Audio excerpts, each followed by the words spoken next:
राधे राधे। आज मैं आप सबको उपनिषद में केन उपनिषद सुनाऊंगा। केन उपनिषद का प्रथम खंड कुछ इस प्रकार है। शिष्य आचार्य से प्रश्न करता है कि हे आचार्य, यह मन किसकी प्रेरणा से अभिष्ट वस्तुओं की ओर आकर्षित होता है? मुख्य प्राण किससे युक्त होकर चलता रहता है? मनुष्य वाणी को किसकी प्रेरणा से बोलते हैं? वह कौन सा देवता है जो आंखों और कानों को अपने कार्य में लगाता है? अर्थात शिष्य के पूछने का तात्पर्य यह है कि इंद्रियों को अपने कार्यों में प्रवृत्त करने वाला कौन सा देव है, कौन से देवता है? आचार्य ने उत्तर दिया, हे शिष्य, सारी इंद्रियों को प्रेरणा देने वाला परमात्मा है। वह कानों का कान है, मन का मन है, निश्चय ही वाणी का वाणी है। वह प्राण का प्राण है, आंखों की आंख है। धीर पुरुष ऐसा जानकर इस लोक से मरकर अमृत अर्थात मुक्त हो जाते हैं। अब उस ब्रह्म का वर्णन करते हैं। वहां ब्रह्म तक ना पहुंचती है, ना वाणी पहुंचती है, उस ब्रह्म तक ना मन पहुंचता है।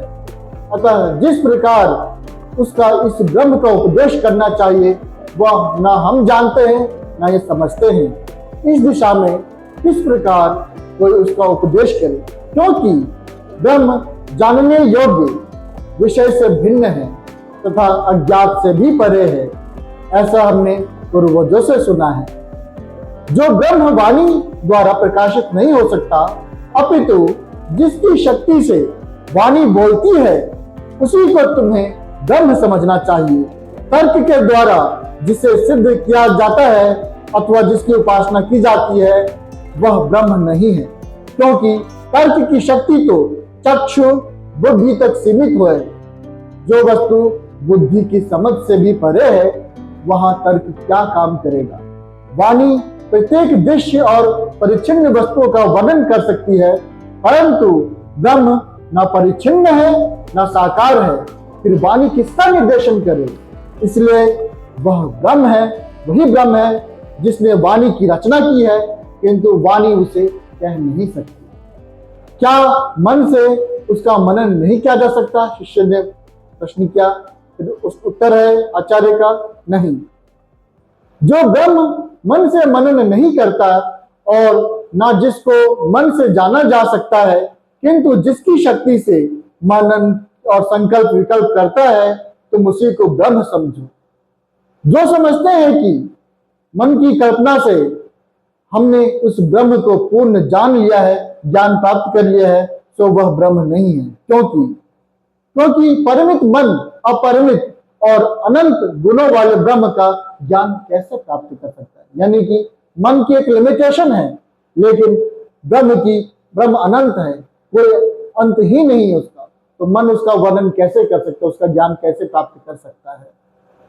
जिस ब्रह्म को आंखों से नहीं देखा जा सकता, किंतु जिसकी सहायता से नेत्र देखते हैं, तुम उसी को ब्रह्म जानो।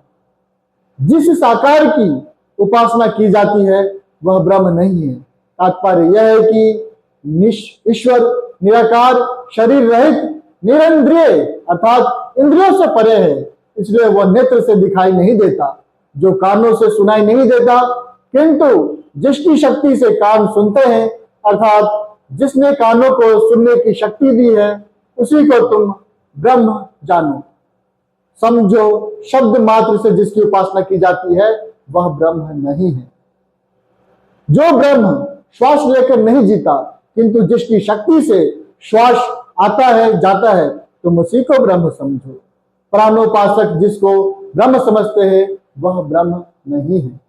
प्रथम खंड की समाप्ति होती है। फिर दूसरा खंड आता है केनोपनिषद में।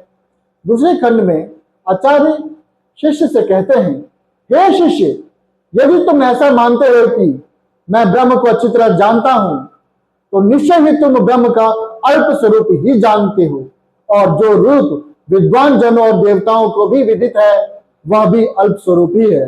यानी कि जो देवता जो ब्रह्म का स्वरूप जानते हैं वह भी अल्प ज्ञान ही है। अतः तुम्हें इसका सदैव मनन करना चाहिए, तभी ब्रह्म का स्वरूप जाना जाएगा। आचार्य का अर्थ यह है कि अनंत ब्रह्म के ज्ञान का अभिमान करना मूर्खता का काम है। मनुष्य की अल्प बुद्धि में वह कभी नहीं आ सकता। जो यह अभिमान करता है कि मैं सब कुछ जानता हूं, वह बहुत ही कम जानते हैं।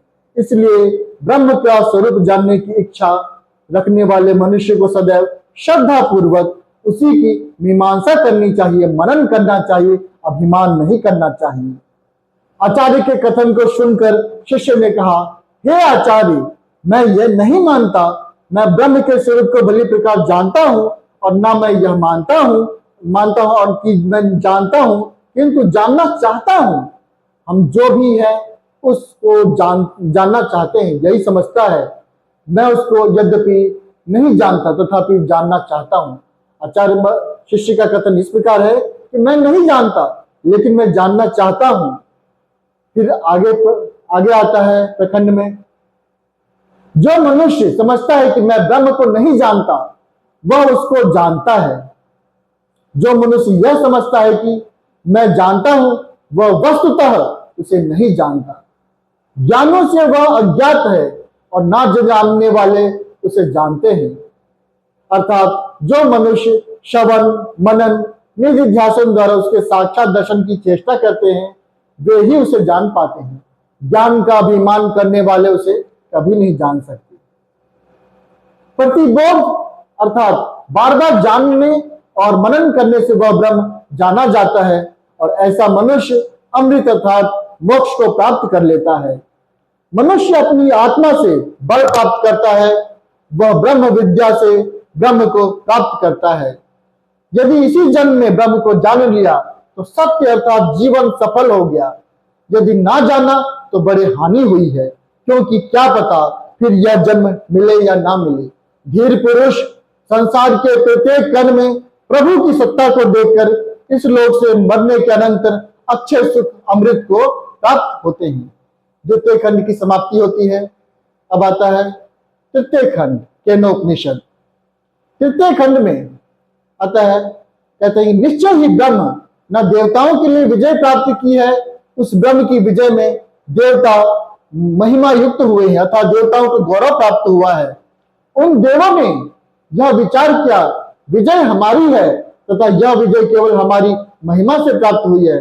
वह ब्रह्म न इन देवों को के अभिमान को जान गया और यक्ष स्वरूप में उनके समक्ष प्रकट हुआ, परंतु देवता उसे ना जान पाए कि यक्ष अर्थात पूजनीय यह कौन है। अर्थात परमात्मा ने अग्नि वायु जल पृथ्वी आकाश पंचभूतों से सृष्टि की रचना कर अग्नि आदि देवों में शक्ति स्थापित करी, परंतु देवों ने यह समझ लिया कि जगत हमारी रचना है, हमसे भिन्न कोई अन्य ईश्वर है ही नहीं। तब ब्रह्म स्वयं यक्ष रूप में देवताओं के समक्ष प्रकट हुए, परंतु देवता उनको पहचान नहीं पाए। उन देवताओं ने अग्नि से कहा, हे जातवेद, यह पता करो यह यक्ष कौन है। अग्नि ने कहा, बहुत अच्छा, मैं पता करता हूं। तब दौड़कर अग्नि यक्ष रूपी ब्रह्म के पास पहुंचे। यक्ष ने अग्नि से पूछा, तू कौन है? वो बोला, मैं अग्नि हूं, अहंकार पूर्वक, मैं निश्चय ही जातवेता हूं। यक्ष ने पूछा, अच्छा, तुम में क्या शक्ति है? अग्नि ने कहा, पृथ्वी की संपूर्ण चीजों को मैं जला सकता हूं, मेरे अंदर यह शक्ति है। ऐसा समझकर यक्ष ने अग्निदेव के सामने एक तिनका प्रकट किया, कहा, जला इसे जला सकता है तो। अग्नि पूरे वेग से उसके पास गए, परंतु अपनी सारी शक्ति लगा दी, फिर भी उसको ना जला सके। तब वह लौटकर देवताओं के समक्ष बोले, मैं इसको ना जान सका, यह यक्ष कौन है। देवता तब वायुदेव से बोले, हे वायुदेव, तुम जाकर देखो यह यक्ष कौन है। वायु ने कहा, बहुत अच्छा, मैं जाता हूं। वायुदेव दौड़कर यक्ष रूपी ब्रह्म के पास पहुंचे। यक्ष ने उससे पूछा, तू कौन है? उसने कहा, मैं वायु हूं, मैं निश्चय मत रिक्षा हूं, मैं सबको उड़ा सकता हूं, मुझ में इतनी शक्ति है। यक्ष ने पूछा, अच्छा, तुम्हें क्या शक्ति है? वायुदेव ने कहा, जो कुछ पृथ्वी पर है मैं सबको उड़ा सकता हूं, मुझ में यह शक्ति है। यक्ष ने उसके सामने वही तिनका रखा और कहा, इसको उड़ा कर दिखाओ। वायुदेव ने पूरे वेग से तिनके के पास पहुंचे, परंतु उस तिनके को उड़ा ना सके। तब वहीं से लौट पड़े और देवताओं से बोले, मैं इसको नहीं जान सका, यह यक्ष कौन है। समस्त देवताओं ने तब इंद्र से प्रार्थना करी, हे माधवन, देखो तो सही यह यक्ष कौन है। इंद्र ने कहा, बहुत अच्छा। वह दौड़कर उस यक्ष रूपी ब्रह्म के पास गए, परंतु वह इंद्रदेव के सामने अंतर्ध्यान हो गए। वह इंद्र उसी आकाश में अति शोभनी सुवर्ण से भूषिता उमा नामक पार्वती रूपिणी ब्रह्म विद्या स्त्री से मिले। उससे पूछा, यह यक्ष कौन है। आशा यह है कि स्थूल इंद्रियां कभी ब्रह्म को प्राप्त कर ही नहीं सकती, किंतु आत्मा भी बिना सूक्ष्म बुद्धि की सहायता से उस अविनाशी प्रभु को प्राप्त नहीं कर सकती। इसलिए यह भी विदित होता है कि तत्वों में प्रधान अग्नि वायु तत्व भी उस परमपिता ब्रह्म स्वरूप परमात्मा के सामर्थ्य से शक्ति प्राप्त करते हैं, अन्यथा स्वयं इनमें एक तिनके को जलाने या उड़ाने का सामर्थ्य नहीं है। तृतीय खंड की समाप्ति होती है। अब आता है चतुर्थ खंड। चतुर्थ खंड में केनोपनिषद में वह ब्रह्म विद्या देवी उमा इंद्र से बोली, यह ब्रह्म है, यह ब्रह्म की इस विजय में तुम महिमा युक्त बने। अर्थात देवताओं ने केवल उन्हीं शक्ति की महिमा से उमा के इस कथन से इंद्र ने जाना कि यही ब्रह्म है। अग्निदेव, वायुदेव तथा इंद्रदेव समस्त देवताओं में अग्रणी हैं, क्योंकि उन देवताओं ने सर्वप्रथम ब्रह्म का सामीपस्थ प्राप्त किया तथा उन्होंने सबसे पहले यह ब्रह्म है ऐसा जाना था। यहां उपनिषद में दो पक्ष प्रकट किए गए हैं, एक आध्यात्मिक, दूसरा अधिदेव। आध्यात्मिक पक्ष तो इंद्र और आत्मा का ग्रहण होता है और अधिदेव में अग्नि, वायु, सूर्य का ग्रहण होता है। आशा यह है कि आंखों से भगवान की विभूति देखकर और कानों से सुनकर ही आत्मा को भगवान का ज्ञान होता है। इसी तरह नास्तिक जन भी अग्नि, वायु, सूर्य के सामर्थ्य को देखकर ही परमात्मा के अस्तित्व का ज्ञान प्राप्त करते हैं। ये ही तत्व देव के नाम से ग्रहण किए जाते हैं। इसलिए समस्त देवताओं में इंद्र ही सबसे बढ़कर है, क्योंकि उन्हीं ने ब्रह्म का सामीपस्थ यानी कि ब्रह्म के सबसे निकट पहुंच पाए थे और सर्वप्रथम ब्रह्म विद्या, पराविद्या उमा से ब्रह्म के विषय में जाना था। आध्यात्मिक पक्ष में इंद्रियों में आत्मा ही सबसे बड़ा देव है, क्योंकि इसी ने बुद्धि के द्वारा सबसे पहले ब्रह्म स्वरूप का साक्षात्कार किया।